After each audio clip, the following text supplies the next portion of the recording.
Back at it on a Wednesday afternoon. Brett Ciancia, Pick Six Previews, joins the program. Again, you and I don't know how it's going to work, but I know a lot of stadiums and a lot of venues have gone to these digital tickets. I mean, I wonder if there's a way you can scan in if you're vaccinated and your ticket just works when you show up. I don't know, but to make this change right before the season seems incredibly difficult to me. But it happened at LSU, and that I think is the real story.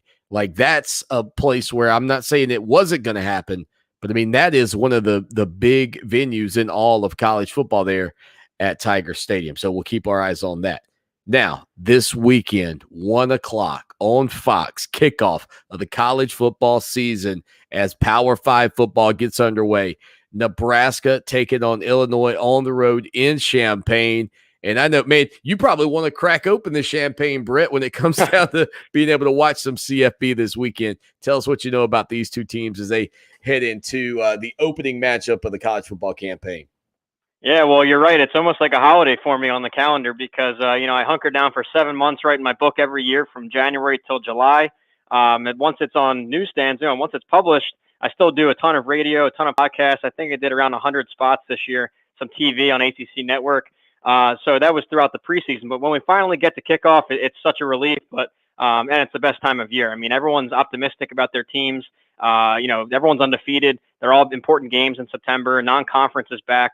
I'm really excited just to watch some actual football, especially after such a drama-filled offseason with stuff that you may like, stuff you might not like. You might like all of it. You might hate all of it. The NIL, the conference realignment, the Texas-Oklahoma, the transfer portal. So yeah, it's safe to say I'm just really excited for kickoff and to be talking X's and O's again. And we're treated with a little appetizer here in week 0. It's a Big Ten West matchup. You have it's important to both sides, really. With Illinois, with Brett Bielema, it's his debut coming back to the Big Ten West after a very successful stint at Wisconsin and maybe a not so successful stint down in Arkansas. But here he is. He's back in the Big Ten West. He knows that division. He has the formula down. It's a power run attack. And that really fits with the personnel that he inherits. It's a veteran offensive line, a deep stable of running backs. So they're going to try and control the clock and the line of scrimmage. Now, on the other side, it's a must-win. And it's rare to get a must-win in a season opener. But the heat is high on Scott Frost right now out in Nebraska. It's his 4th season. Off the field, they're under NCAA investigations.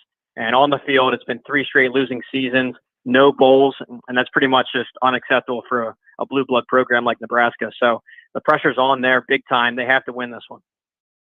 Yeah, before we get back to Nebraska, I do want to ask you about Bielema because I am intrigued by his entry back into the Big Ten. And I thought he'd have more success, I'll be honest with you, at Arkansas. But, there's something about the way that league plays the game still that, like you said, and the team, Illinois sort of fits maybe that mold. But do you expect him to be able to have some success there? I mean, is Bielema good enough as a head coach to make Illinois close to what Wisconsin once was in that league, which I think he won, 3 conference championships or something like that at his time there? I mean, that's not easy to do, and he managed to pull that off at Wisconsin. Yeah, so I'm not going to forecast a Wisconsin rise. I think it's a little bit above Illinois' ceiling, but I think he can make them a consistent, 5, 6, 7 win program. I mean, usually in the bowls, usually in bowl discussion, that kind of thing, and playing teams tough. That formula is certainly there. And, he has that brash attitude and persona. Whether you like him or not, he's got a persona. And I think that's going to excite the fan base a bit and excite that state because their last hire, Lovie Smith, when he was hired 5 years ago, I and everyone else thought that he was going to revamp the in-state recruiting and really lock down Illinois talent because of his namesake there as a Chicago Bears head coach and all that. But he actually whiffed terribly in recruiting. And it was the first recruiting class I've ever seen where the home state team didn't sign an in-state recruit. It was 25 prospects, none from Illinois. So long story short, I think that Bielema is going to improve the recruiting a bit. He's going to be a physically sound team on both sides of the ball. But defensively is a question right now. We don't know what they're going to bring. They kept it very close to the vest. I call coaches, check into press conferences and practice clippings, and Illinois has been very secret this cycle. So we'll see what they come out with. It's Ryan Walters, the former Missouri coordinator, and he came up and they said that he spent 8 weeks just devising a whole new scheme. So it's a complete unknown. In terms of can he rise to Wisconsin caliber, I don't think so, but It can't get worse. I think he's going to improve that program. Never got a Rose Bowl at Wisconsin, but back in the league that gives you an opportunity is Brett Bielema at Illinois. We'll see what he does in week 1 again, opening up against the Nebraska Cornhuskers. Now, the other thing, I think I said Nebraska. I meant at Illinois, but they'll take on the Nebraska Cornhuskers. Now, as for Scott Frost, you brought it up because wasn't Scott Frost didn't it feel like when they hired him that it was the home run hire perhaps of the offseason that year after what he did at UCF. And now it hadn't been great. Look, I don't know if we give everybody a pass for the COVID-19 season and what that ended up being, but Nebraska was one of those schools out there fighting in the Big Ten saying, hey, we want to play. We want to play. We know how much, Brett, we know how much the sport of college football means to the Cornhusker faithful. I mean, where is their patience level when you talk to the folks in that area just with this program and what they've got to do in 2021? Yeah, well, that's a very proud fan base and program, of course. I think it was 40-something straight years where they had fewer than 3 losses. But since 2002, it's been more than 4 losses every single year, 4 or more. Wow. So they've really been in a funk for 2 decades, but it's been really bad the last 3 years specifically because it's been 3 years without a bowl, 3 years losing seasons in a row. Then you have this off-the-field drama.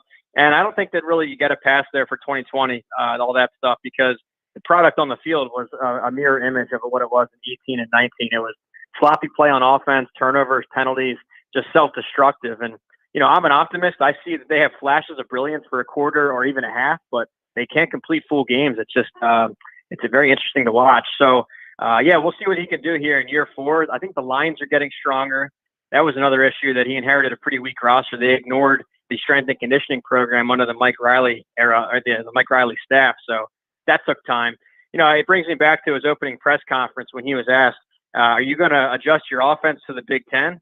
And his response was, no, the Big Ten is going to adjust to our offense. And I think that looks silly right now, 3 years in. So we'll see if he tweaks it up a little bit. And he's got to get back to bowl season, I think.